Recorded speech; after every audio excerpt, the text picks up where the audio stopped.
Live from New Delhi, you're watching DD India Live, India's voice to the world. I'm Abhishek Mahajan. Coming up in the next 30 minutes. Prime Minister Narendra Modi holds bilateral meetings with world leaders including Kazakh Prime Minister Ulas Bektanov and Estonian President Alar Karis, exchange views on ways to further strengthen relations. President Draupadi Murmu witnesses International Fleet Review 2026 at Visakhapatnam. Event showcases spectacular naval displays and coming together of navies from across the world. India and United Kingdom launch offshore wind task force. Minister for New and Renewable Energy Prahlad Joshi calls task force a trust force. Deputy Prime Minister of UK David Lammy also attends launch event. Ukraine talks end in Geneva. Neither side signal progress.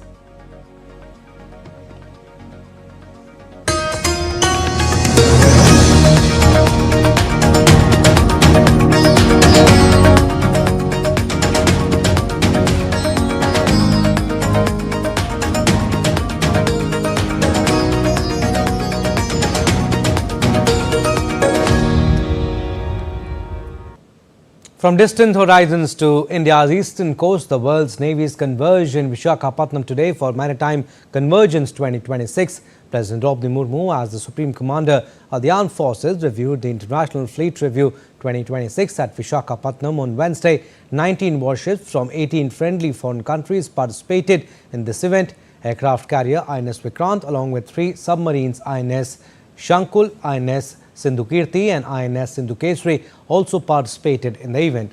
Addressing the gathering, President highlighted India's rising maritime stature and the vision of mutual and holistic advancement for security and growth across regions. She reiterated India's commitment to being a preferred security partner in Indo-Pacific. I feel very happy after witnessing the impressive fleet of warships and the display by naval personnel from India and friendly navies. I express my compliments to each one of you for the professionalism demonstrated by you at this International Fleet Review.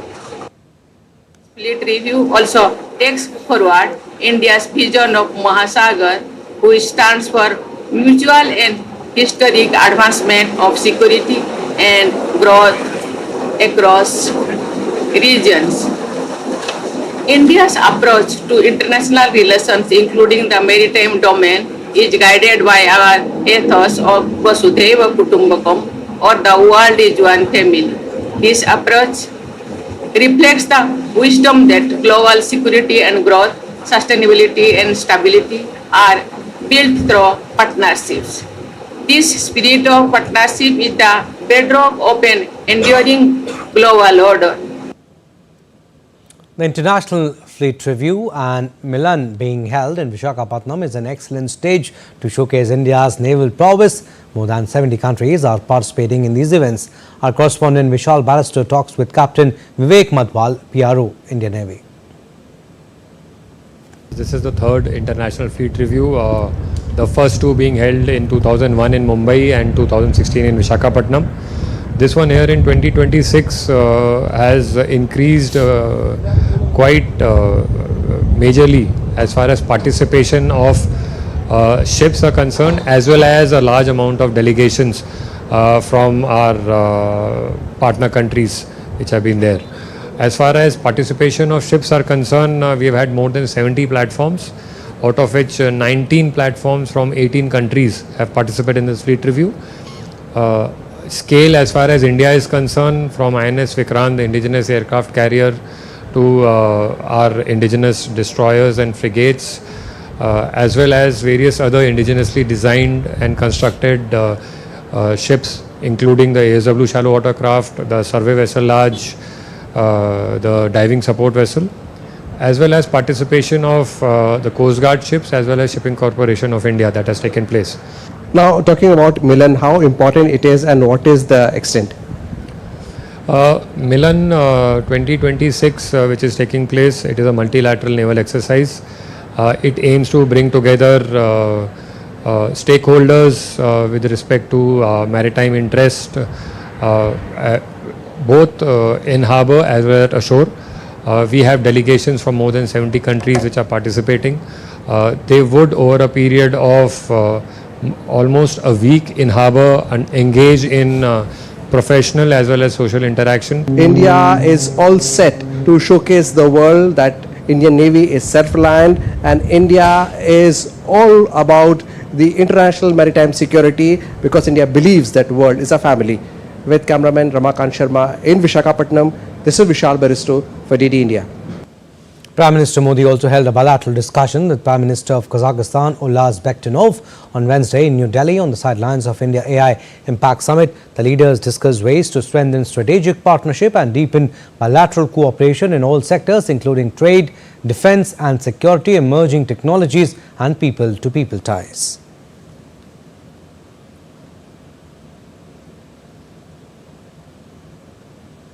Prime Minister Modi held a bilateral discussion with Bhutanese PM Shering Tobgay on the sidelines of India AI Impact Summit.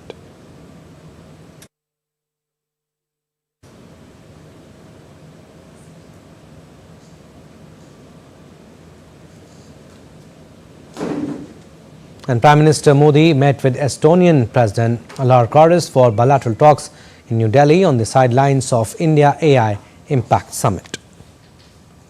And this meeting followed their first ever bilateral interaction held a year prior in Paris. The leaders focused on deepening ties in artificial intelligence and digital governance, leveraging Estonia's e-Estonia legacy and India's growing digital infrastructure.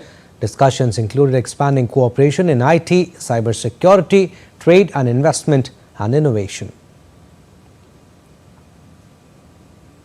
And Prime Minister Modi held a bilateral discussion with Croatia's Prime Minister Andrej Plenković on the sidelines of India AI Impact Summit. The two leaders exchanged views on ways to further strengthen relations and advance cooperation in new areas of mutual interest, including AI, information and communication technologies, innovation and clean energy, among others. Both leaders agreed to work for early implementation of India-EU FTA. Prime Minister Modi appreciated deep interest of the people of Croatia in Indology and the Indian traditional system of yoga and Ayurveda.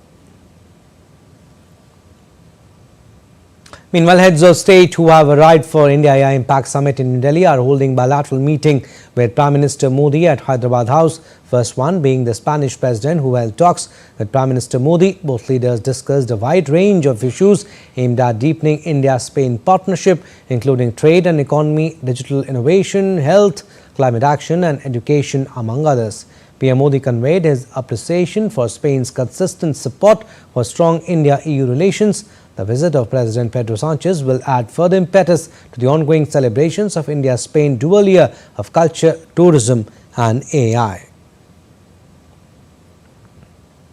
Finland's Prime Minister Petteri Orpo also met PM Modi on the sidelines of India AI Impact Summit. They discussed cooperation in sustainability and digitalization, AI research and ethical innovation, and how Indian talent can strengthen bilateral collaboration.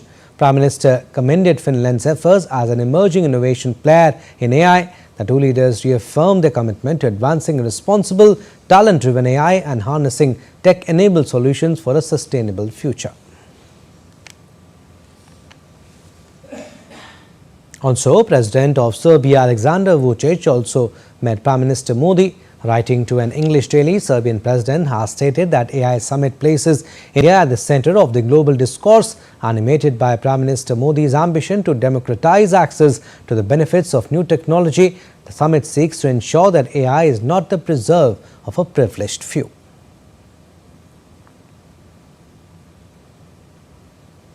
And Brazil President Luiz Inácio Lula da Silva arrived in New Delhi on a state visit. He was warmly received by Minister of State Pavitra Margarita, Minister of State for External Affairs. During his visit, President Lula will be participating in India AI Impact Summit. PM Modi will also hold bilateral meeting with President Lula.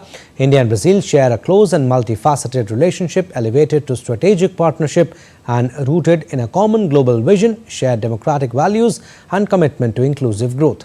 President Lula's visit will impart strong momentum to India-Brazil partnership.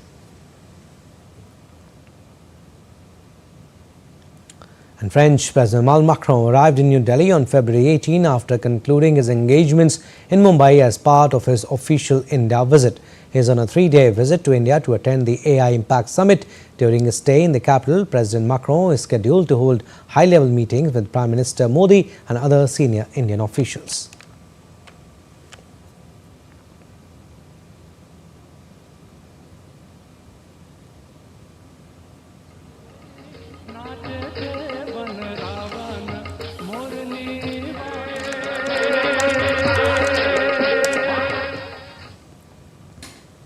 India and the United Kingdom have launched the India-UK offshore wind task force in New Delhi, marking a new step in the clean energy partnership. The task force was launched at Atalakshay Urja Bhavan in the presence of UK Deputy Prime Minister David Lammy, India's Minister for New and Renewable Energy Prasar Joshi, along with British High Commissioner Lindy Cameron and senior officials from both countries. Minister Prasar Joshi said India has over 272 gigawatt non-fossil fuel-based electricity generation capacity, including 141 solar and 55 gigawatt wind energy at the launch of India-UK offshore wind task force.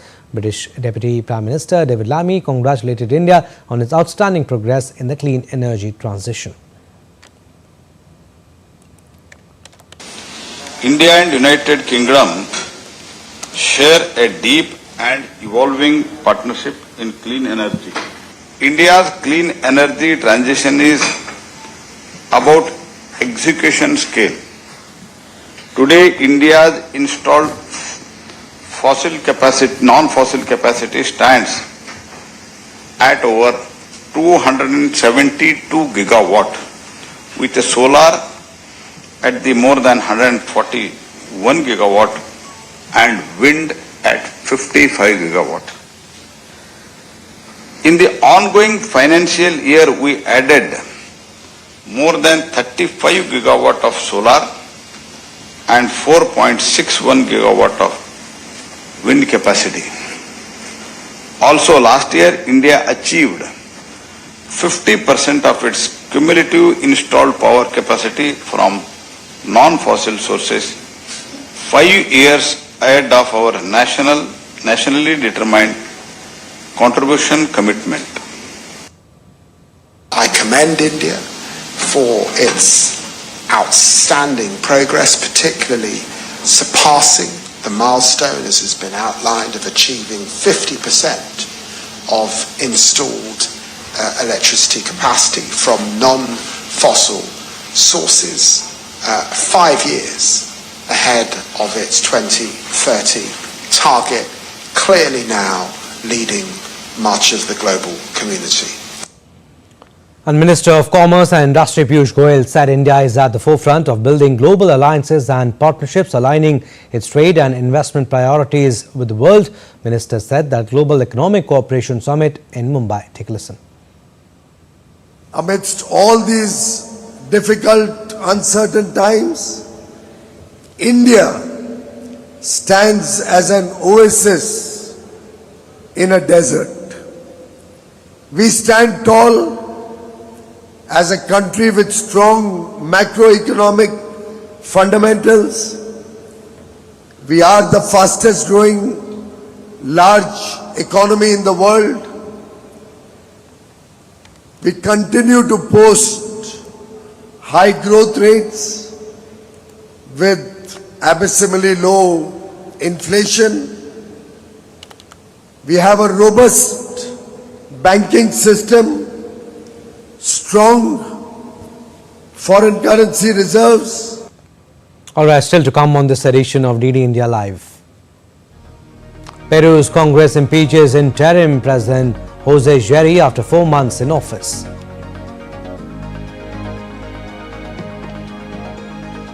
All right, we'll connect with the correspondent from Berlin to understand why European nations are ratcheting up pressure on social media giants.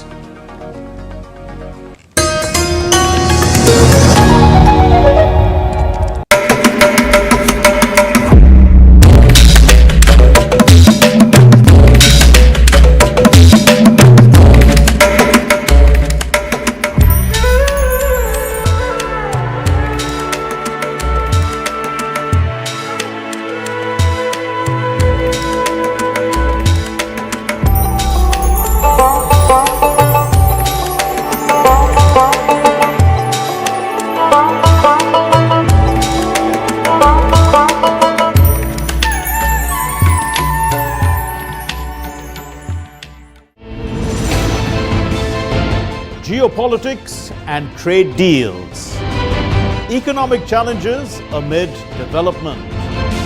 Hard work and the path to prosperity. It's the economy, always. Between walkers, money is what money does and says. Supply creates its own demand. Between the bulls pulls and bears tears. When supply chains globalization and India rises to the podium. We'll get you centered with the economic brief at 8 p.m. every Thursday on DD India.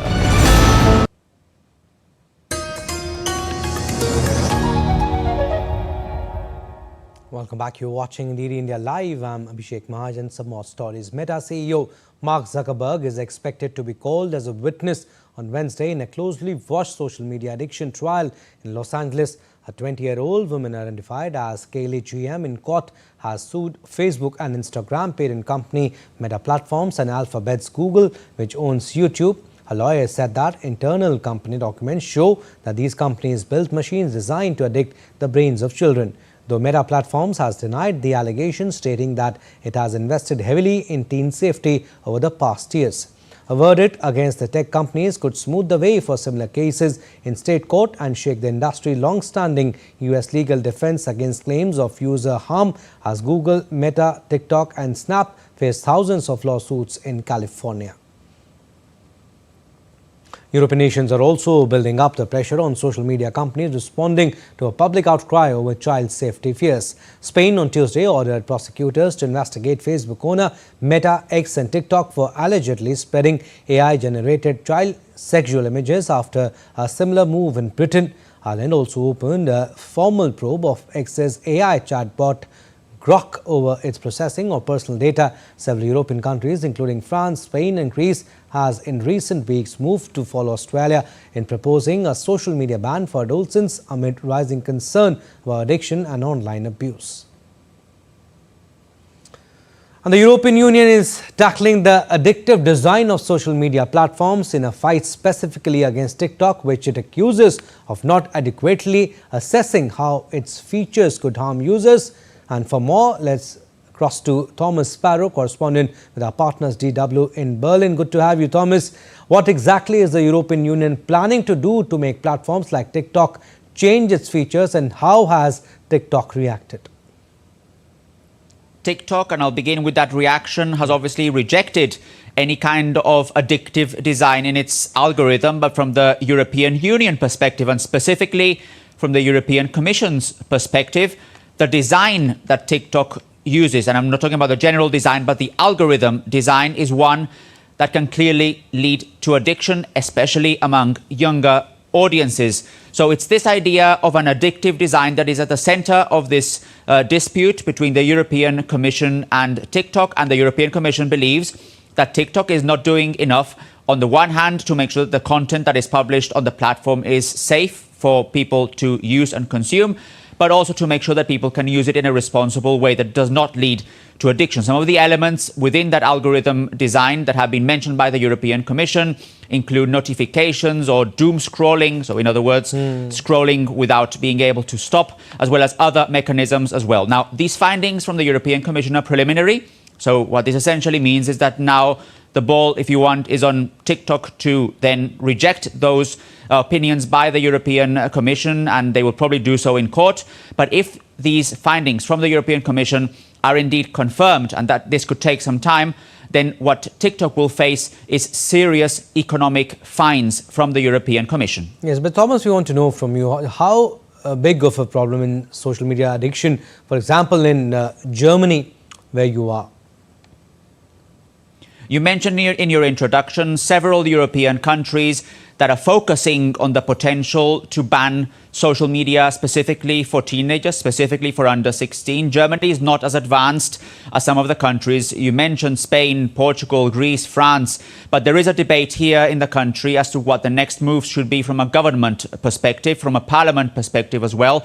There was a survey published only recently that revealed that about a quarter of teenagers in the country are either addicted to social media or at risk of being addicted to social media. So this is only sort of making the debate more urgent when it comes to a decision on what to do specifically with social media platforms. There are those who believe that the government should indeed enforce a ban, something that has happened in other countries and that's being debated elsewhere.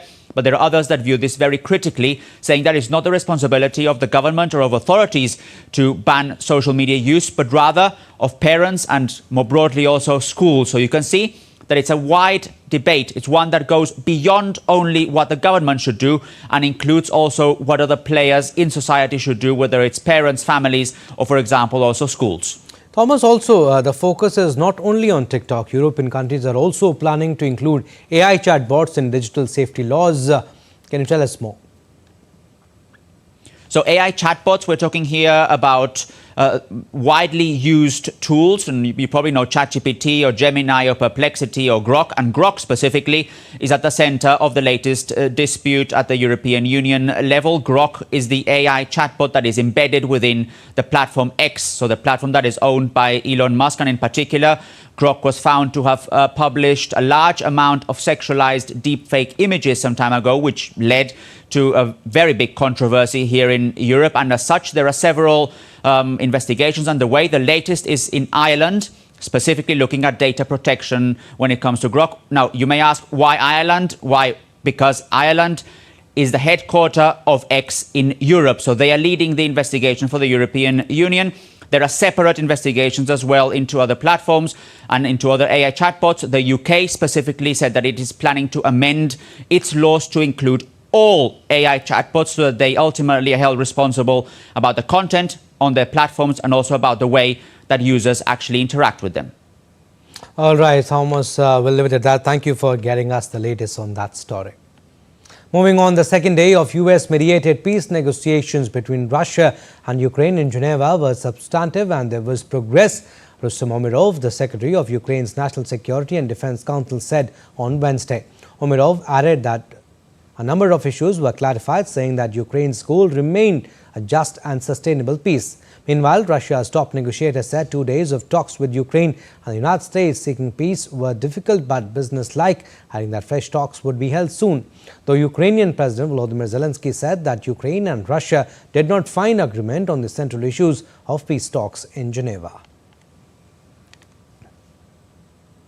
And Peru's ousted President Jose Gerri bid farewell to his cabinet at the gates of the government palace in Lima after Congress voted to remove him from office over a scandal involving undisclosed meetings with a Chinese businessman. Gerri was seen surrounded by his ministers and supporters as he greeted people outside the palace following the impeachment vote. Congress removed him with 75 votes in favor, 24 against and 3 abstentions. Legislators are expected to elect a new president of Congress on February 18, who will also take over as Peru's interim president.